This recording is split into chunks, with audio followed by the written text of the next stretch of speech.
Welcome, Dr. James Beckett, Sports Card Insights. Thanks, sponsors, Heritage Auctions, Hugs and Scott Auctions, Mike Stadium Sports Cards, Burbank Sports Cards, Top Spinning and Upper Deck, ComC.com, and Beckett Media, Beckett Grading, Beckett Authentication. When you get a whole bunch of people in the room that are sharp, it's nice to give each person a chance to weigh in on interesting topics. These were topics that those in attendance chose, and we batted them around. Hope you enjoy. Thanks very much. Bye-bye. Patrick, your question or comment about transparency?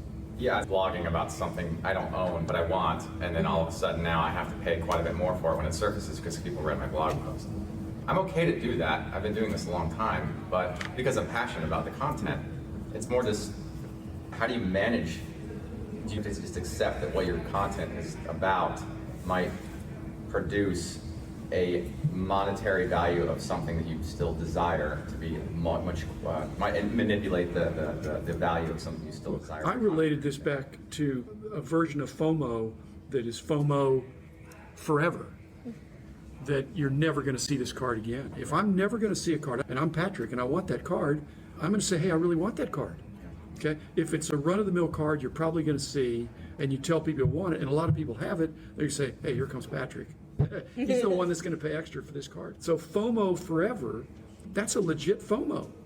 I'm never going to see this again. Rich and I, when we go through the National looking for type cards that we'd never seen before, if we've never seen it, if Rich hadn't never seen it, I've never seen it, we just, I'm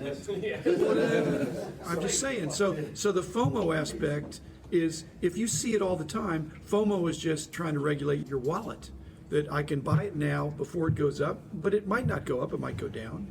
If I tell people I want it, that might make it go up, but it might not. But it might give me access to that card. And if you're never going to see it anyway. So it's not worth doing if it's a common card. Typically, but if it's a really tough card, net, I would tell people. Right. In fact, especially in the social media world, there's random acts of kindness. Right. You're just as likely for somebody to come up and say, hey, Patrick, here it is. I'll tell the story in a different way. When I was setting up at the Nationals in the 80s, I remember this father and son coming to my table the second day and basically buying every odd Hubie Brooks card I had. They scoured the show on the first day looking for Hubie Brooks cards, and the second day they said, we're hitting your table, you have more than anybody else. They understood that the odds of any of those Hubie Brooks cards selling were slim and none, and Slim had already gone back to Plano. But if they're looking for an 88, let's say, a Pebble Beach Joe DiMaggio card, which is one of the very first signed cards, it's not certified, but basically is certified. There are 6 people in the set, and they're all signed from 1935. If they saw one at that show and they didn't grab it, somebody else would have immediately. And that, I think, is an extreme point, but that's, I think, the point you're making to some extent. This happens a lot to us with our Ryan Eads collection. He is basically a minor league pitcher. And even though he didn't even have a job in 2020, one of his one-of-ones was being sold to us through eBay for $700. Because there's literally only us that's going to buy this card, and he had picked us out, and he's like, I'm going to make you pay. It's still sitting there. I have this same issue with the 59 Top String Side Rocky Marciano. It's a card that I have wanted for years. And I could have bought it a few times, but I never pulled the trigger. I'm not saying that I spoke about it and it shot through the roof, but I spoke about it. And the next day, it's $200-300 more than what it was. And I was like, now I've kicked myself in the foot because I want this card. I'm not going to be able to buy it at that price, especially when it was the price before it was the day before. It's a horrible catch-22 that you play. I figured the one thing that we all have is we're all passionate about something, so we should get that out into the ethos, whatever that is, as soon as we can, because time is of the essence. And so if you don't have it, it's okay that you don't have it. You can talk about it, and for a moment, and you're mentally, you have at least a thought about it, and you can share that with somebody else. Somebody else might be like, let me see if I have that. Oh, okay, maybe I'll put it up and see. Weird how that works out. You put something out there, and it's not a guarantee, but there's a chance that it might come back to you in a way. Like, you might find that card now because it's available. Like when big sales happen, then a couple other sales of the same card happen, you haven't seen the card in 10 years, find that there are 3 consecutive sales over the course of 4 months because one came up. So now you have 4 opportunities. That's actually, I think, the one benefit that's not a guarantee, but just the thought of knowing that if I talk about this now, there might be a chance that I'll see one, at least see one, hit auction over the next whatever, if someone reads this and they have it. So that's a nice thought. I've never seen that card at auction. I've always seen it at Buy It Now. Yeah. It's tough. Dr. Beckett, do you have any fun buying stories from your days when the catalog was in its infancy? And No. scouring shows? No, there's no fun buying stories when I started doing price cut because I didn't. I passed up the sad buying stories or the purchases that were not made. I'm looking at a table, we're tracking to see what cards are selling for. I'm looking at a card that's dramatically underpriced. It would be a steal, and I just walk on by. That's hard, especially if it's Roberto Clemente. He didn't like that. I think Rich and I, when we were going around, the thrill was in seeing something we'd never seen before. We're mainly talking 15 years ago. The prices weren't, if you'd never seen the card before, maybe it'd be $100.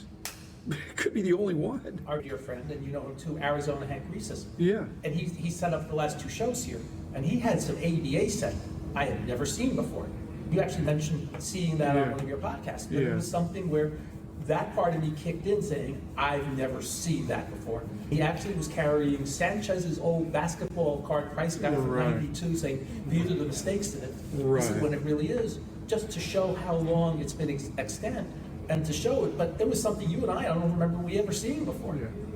And it was exciting to see something, and that was from 25 years ago, and it kicked in to see. That's interesting. I've never seen that. And there's, you, Logan, you do a lot of obscure NASCAR stuff, and so do you, Val, and I'm sure you have that same feeling when you see. Yeah, the 1972 STP cards are some of the cards that we really look for all the time. And with all this going on with the hobby now and the price increases, we've seen probably more of those cards in the last 4 months than we've probably seen in the last 4 years. And of course, the prices have gone way up, and there's been a couple that I've needed, but it's just I can't pay that price. I don't know if it's because that I put content out on those before that. They were in the price guide, but no history. But we've been chasing them for the last 15 years, and things that we've learned, people we've talked to, that I put on the podcast. The stuff was starting to come out with this, I guess he said, and escalated quickly. So Petty was like 200, now 15,000. And I haven't really heard anything from our House of Jordan people. I'd like them to say something if they feel comfortable. Any topic in particular? Yes, no, this one fine, or Well, ratio pricing. So it's like the Richard Petty thing. It was dormant, and nobody brought it out. Now it went up. You guys have algorithms that suggest that this could be priced at this level because it's related to another player, another set, something in a similar condition or in a lesser condition. But that's empirical in the way you develop the ratios. Something a lot more humble and basic than that. It's inspired by you. The early price guides back in, of course, the later ones would take, for example, 93, 94 finals basketball, and you'd have the base, then you would say refractor, 10x the high column. Similarly, in today's market, we have more precise data points and we have dates on it. One example is LeBron top scrolling PSA 10 a little bit tight. Thank you, Gary, bringing up once more here.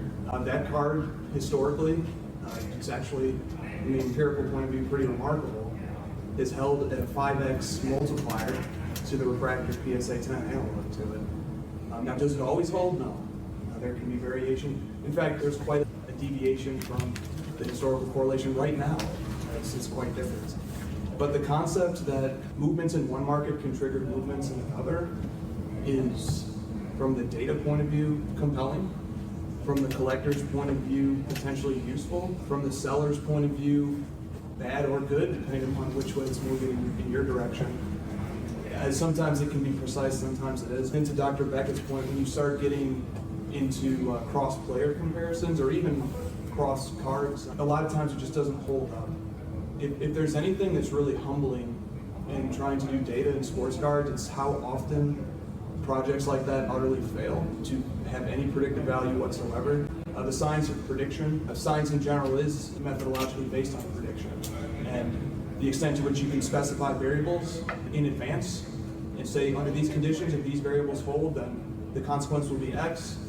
The likelihood of that happening in sports cards is modest. When it does happen, it's very exciting. When it doesn't, it's humbling. Back to the drawing board. Anytime you're dealing with human behavior, anytime you're dealing with economics, things that are influenced by irrational and rational decision making, well, you're in for quite the ride. But ratios, relationships between prices, between players, between sets, the shrewdest collectors, which I'm not, but the shrewdest get ahead of those movements and they see, oh, okay, people really like the PMGs or something. So maybe Prism Gold is next. Why? What are the similarities? What are the benchmarks here that we're looking for? So I don't know, does that talk to ratios a little bit, Dr. Becca? Yeah, but even within the same card within a grade, there's not a one-size-fits-all ratio of a 10 of something to the 9. If you just look at PSA, but even within the Beckett scaling, there's not a fixed multiple, but there are some guidelines based on types of cards, how difficult they are to gem and all that. And you guys are tracking that. So if there's enough data, I think you're doing a lot of the same things too. The only problem is the tracking is from the past. And the spread between a 9 and a 10 is going to float. And it could get less, it could get more. It's not going to stay the same over time. But you guys are going to track it. And the savvy people are going to see, hey, the spread is shrinking on these cards. Maybe it's going to shrink on these others. That's making 9s look like a good deal now, especially strong 9s that have great subgrades or better eye appeal. Well, that's true. I'm a data analyst in retail. And you can say the same thing in retail, but your past performance is no indicator of your future performance. You don't know because, take for example, like I said, I work retail. COVID. You didn't have that in your model? I did not have that in the model, yeah.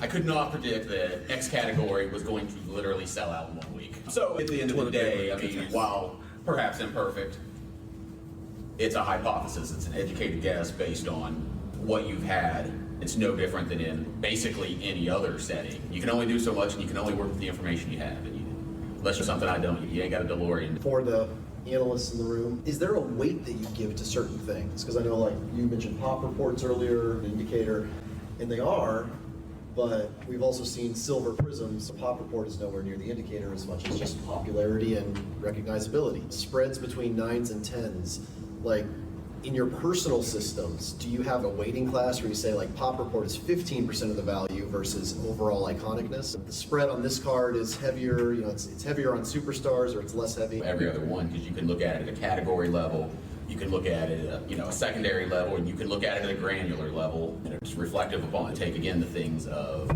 off seasons. We all know, when do you buy? Ideally, when do you buy? You buy in the off season. So you can weight things. Basically, Josh is letting the data do the talking. He's not deciding it. Well, I'm referring to the future where you were saying that the same in every aspect of any kind of data analysis.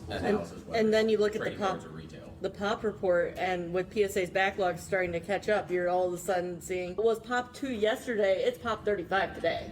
A different type of analysis. Eric, you and I were back at Price Guide Analysts. What were some of the different things you were doing to help produce the Price Guide? We looked at all the available evidence. Yeah, we did. Yeah, absolutely. I think we can say that. As much as possible, we're trying to let the data do the talking. Yeah. And from a multitude of sources. I think the biggest thing I would like to clear up is, it's just eBay. eBay is one part of the Beckett equation. We didn't have eBay when I started. Right. We spent $91,000 one year on sending analysts around the country to Price Guide to view things in person. I've been guilty of saying some of those things about Beckett, and I've said it in a social media platform. But the team over there, and Jeff's team, how many times have you seen the same card within a week sell for $1,200 and then $1,800 and then back to $1,500? Why the hell is it selling at all these 30% difference one time to the next? So what you can do, even with the evidence that you have. No, but you're putting the cart before the horse. They're not doing anything. They're reporting what's there. No, I'm responding to And where so you they were talking. can't. The future is only, here's the graph. If it continues, this is what it is. That's why it could be 12, 18, 15. It can bounce around. It's not their fault. Sometimes I'm guilty of not saying what I'm trying to say. I'm actually in support of you guys and just saying that there's just so much, because you had talked about some of the things yourself and you were just like, I don't know. And I was just getting at any level of retail or anywhere that you analyze data, there's always that element of the unknown. And I apologize. I was trying to actually say that it's not just in cards, it's everywhere. Anybody that does any kind of data. We just weight the actual sales and the actual dates, going back to all-time sales history as much as we have. So we'll pick like 3 dates in time and prices to ratios of similar cards as close to those dates as we can get, and we map the ratios to each other, and then we pick as many of those going back as far as we can, and then we weight those and average those out, so that you're just getting closer and closer to reality as far back as you can go. So You're improving as you go. Yes, so each new data point we get where they sell within a certain range of each other, it's now improved and it's getting closer to the actual value. We can't measure things like popularity